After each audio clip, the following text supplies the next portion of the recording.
Bonjour à tous, amis auditeurs, voici la Minute du Bonheur. Et aujourd'hui, c'est vous qui faites les traités de paix. Il est certainement beaucoup plus de gens qui souhaitent la paix que de gens qui veulent la guerre. Mais comment se manifeste cet amour de la paix? Par la peur de la bombe atomique et aux engins. Vous en savez assez sur les lois de la pensée pour que je n'ai pas besoin d'insister sur les effets de cette frayeur. Elle crée la guerre.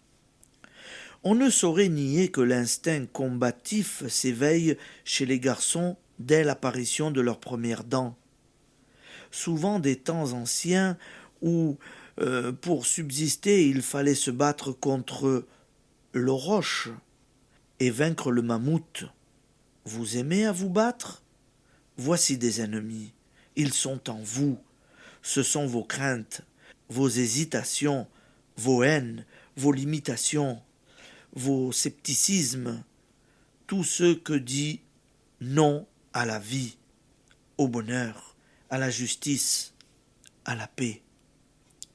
Les seules victoires valables et durables que puisse remporter un être humain sont celles qu'il remporte sur lui-même.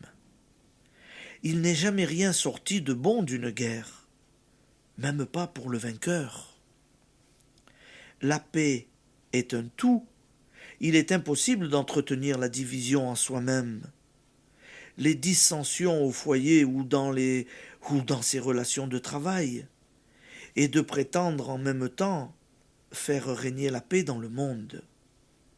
On ne fait pas régner la paix en préparant la guerre. Ce n'est pas vrai. On l'établit encore moins par la force armée. Lorsque vous faites taire une rancune, lorsqu'au mépris de votre amour-propre, vous reconnaissez vos torts vis-à-vis de votre femme ou de votre mari, lorsque vous retenez le mot blessant, l'argument qui jetterait l'huile sur le feu, vous faites plus pour la paix du monde que le diplomate qui la rogne dans l'âme, mais s'agriffe au bas d'un traité. Tout traité de paix entre les nations les plus lointaines prend naissance en chacun de nous.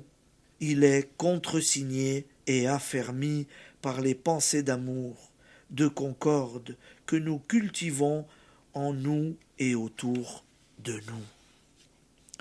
Voilà pourquoi la conquête de la paix est à faire en tous les points du monde, à toute heure du jour et de la nuit. L'idée de la guerre est l'un des préjugés les plus tenaces et les plus néfastes de l'humanité. Il ne peut être vaincu que par l'amour. Application. Affirmer que la paix règne, qu'elle régnera, et instaurez-la en vous et autour de vous. La plus petite chose a de l'importance. Retenez le mot de colère que vous alliez jeter à celui qui, par mégarde, vous a marché sur le pied dans le métro.